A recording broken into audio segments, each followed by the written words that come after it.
edition for tonight's headlines. We have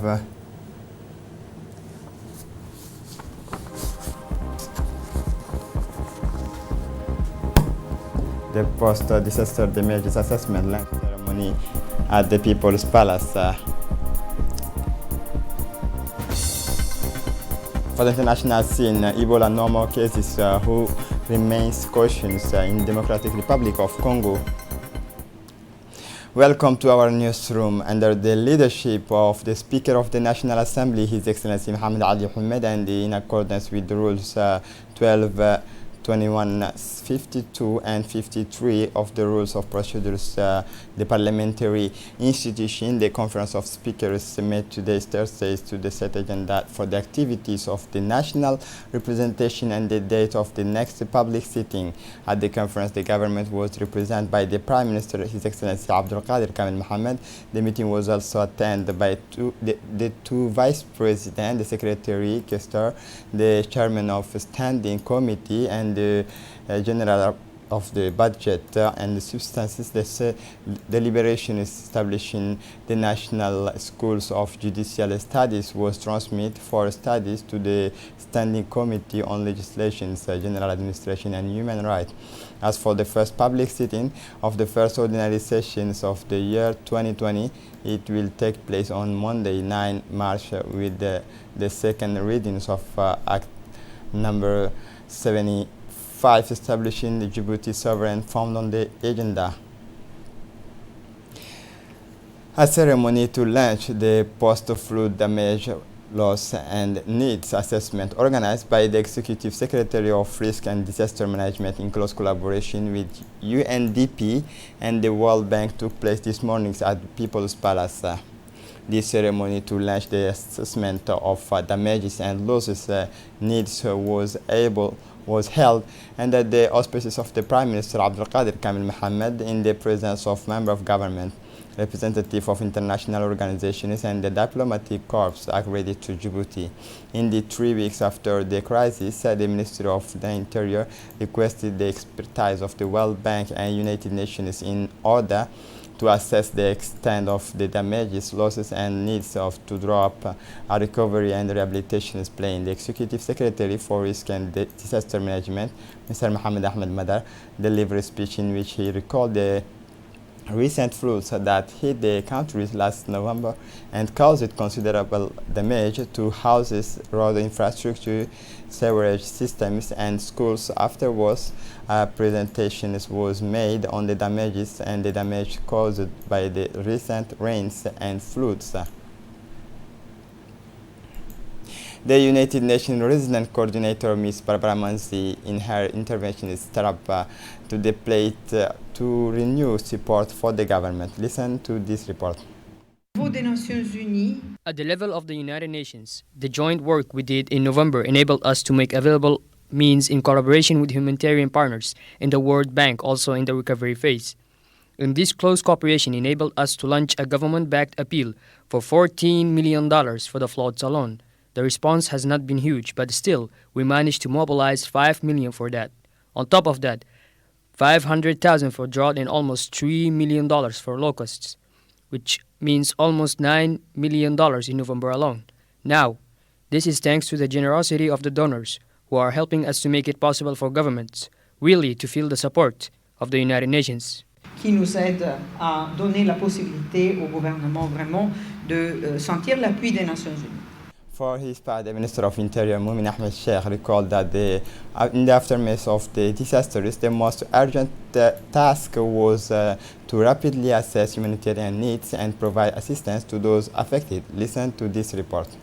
Au lendemain de la catastrophe, la tâche la plus urgente a consisté à évaluer rapidement les besoins humanitaires et à apporter une assistance aux personnes touchées. In the aftermath of the disaster, the most urgent task was to rapidly evaluate humanitarian needs and provide assistance to those affected. In terms of assessment, disasters of this magnitude give rise to multitude of assessments, ranging from rapid assessments of intermediate needs to be more precise, assessments of recovery and risk reduction needs. The United Nations, the World Bank, and the European Union have collaborated on the development of a common post-disaster needs assessment tool, which they call pDNA. This tool provides a coherent and coordinated approach for an objective and comprehensive government-led assessment of post-disaster damage, peer and recovery needs, and lays the foundation for a comprehensive recovery framework. Our country has adopted this post-disaster methodology, which was handed over this week, to carry out a multi-sector assessment of the consequences of the floods. We are meeting today to officially launch the results of that assessment, which was carried out from 14 December to 9 January by national officials with the technical support of expertise from the United Nations and the World Bank, under the leadership of the Executive Secretary for Risk and Disaster Management, in addition to the assessment of damage and loss that forms the central part of this type of assessment. It is followed by a recovery action plan for the short, medium, and long term.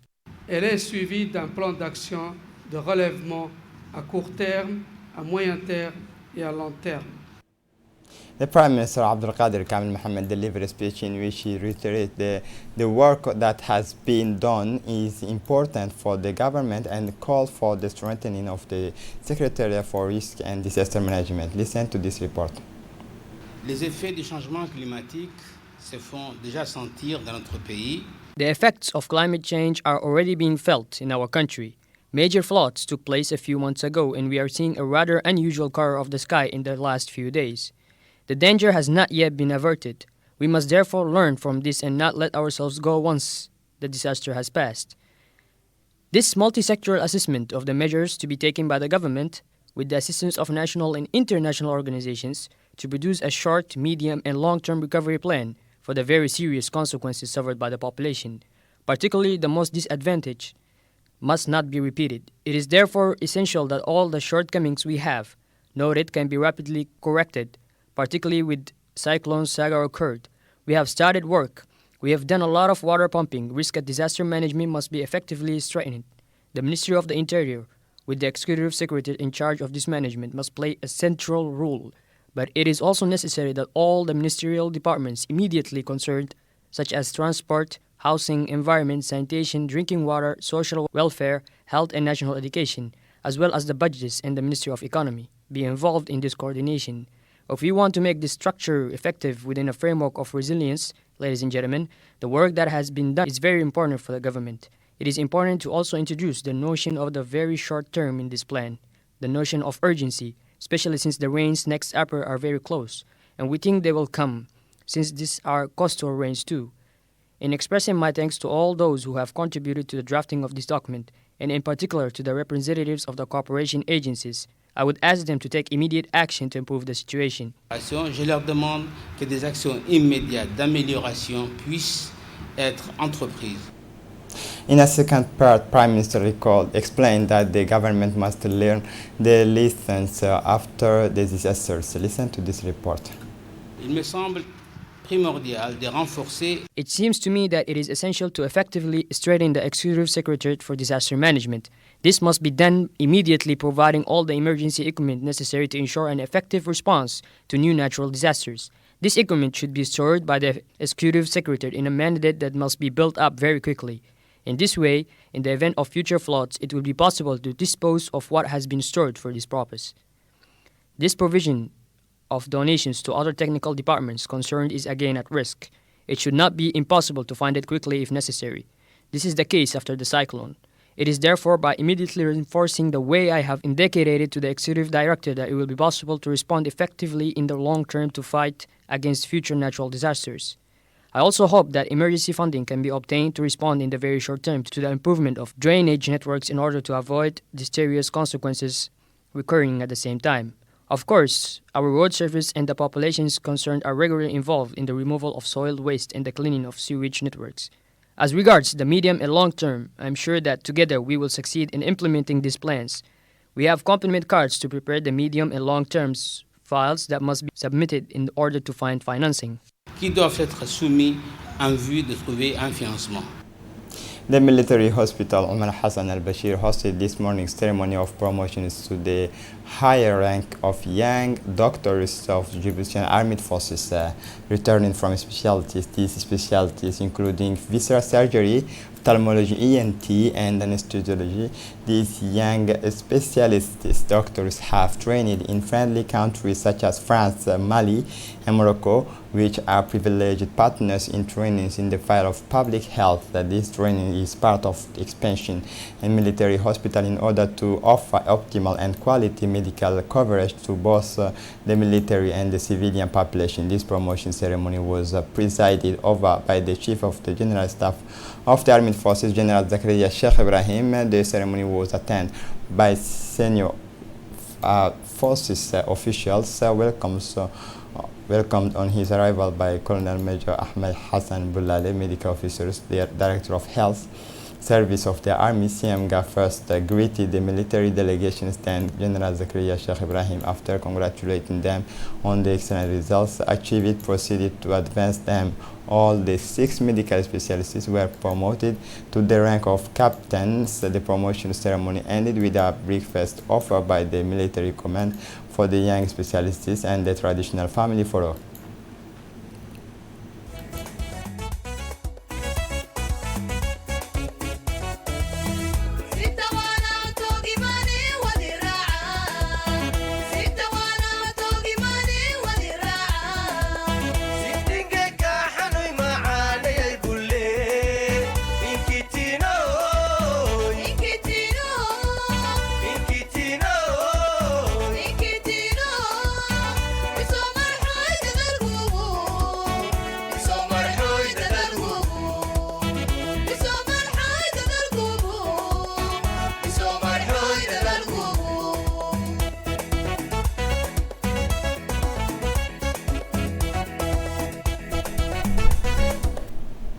The biometric card registration program for disabled people launched by the Agency for Disabled Persons closed today in the District 5.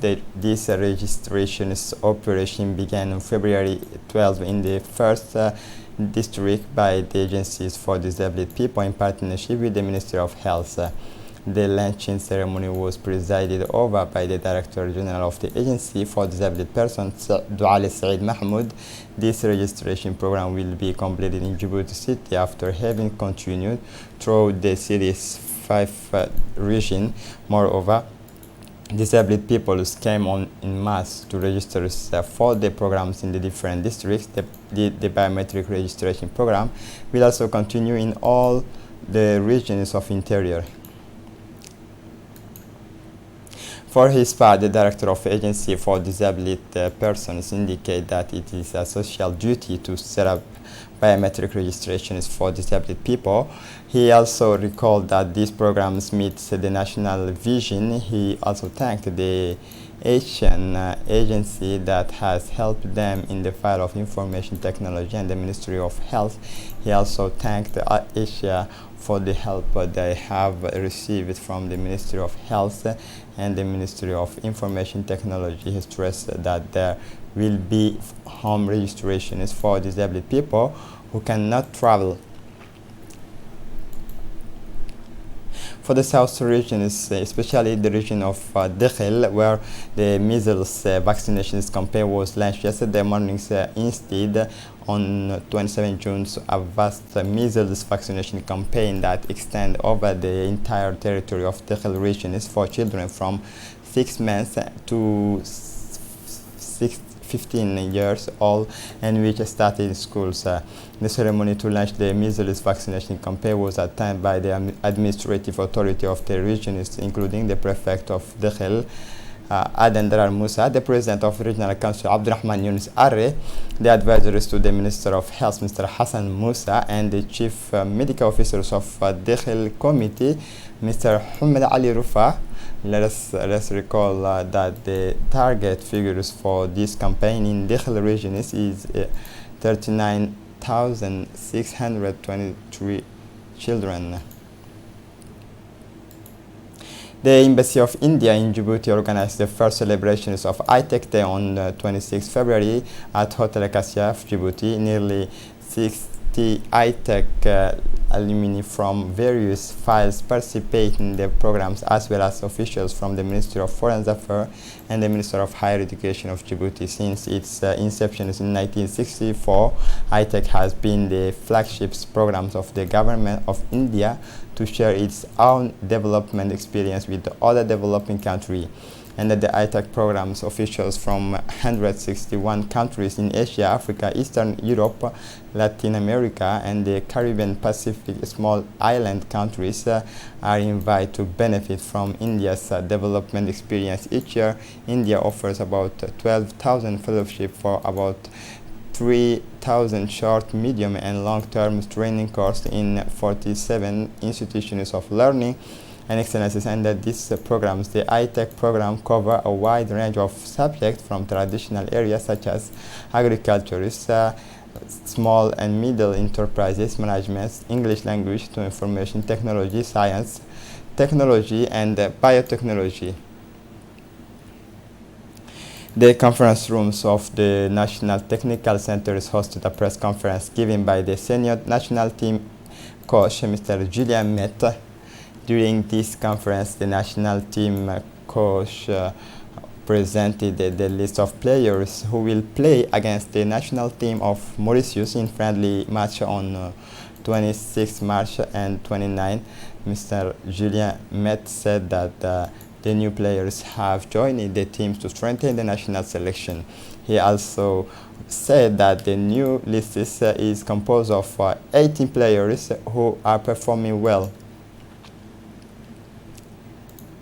We learned with great sadness of the disappearance of the deceased Fardousa Musa Jama in Hargeisa yesterday afternoon. The deceased was born in 1960 in Djibouti. She worked for different companies in Djibouti before falling ill. She leaves behind him 2 children and 4 grandchildren. The deceased was the sisters of our former colleague from Radio Television Djibouti, currently a journalist from VOA, Ramadan Musa Jama. On hearing this sad news, the Minister of Communication in charge of postal communication, Radwan Abdullahi Bahdon, sent his sincere condolences to the family and friend of the deceased. The management of all the staff of radio televisions of Djibouti also joined the minister in extending their sincere condolences to the families of the deceased. Inna lillah wa inna ilayhi raji'un. For the international scene, this is a turning point in Democratic Republic of Congo. There would not longer be any Ebola patients in the country. The World Health Organization remains cautious but optimistic. There are no more confirmed cases of Ebola hemorrhagic Democratic Republic of Congo, with the last patients hospitalized in a treatment center being discharged on Tuesday, 3rd March, the World Health Organization said. The WHO Regional Director, Dr. Mahtizo Moiti, said on Twitter that she was cautiously optimistic that the epidemic will end soon, with the official end of the epidemic on 1st August 2018. The epidemic will be officially over as soon as we reach 42 days without any new cases, a WHO spokesman in Kinshasa said. This is it for the news. Thanks for watching us.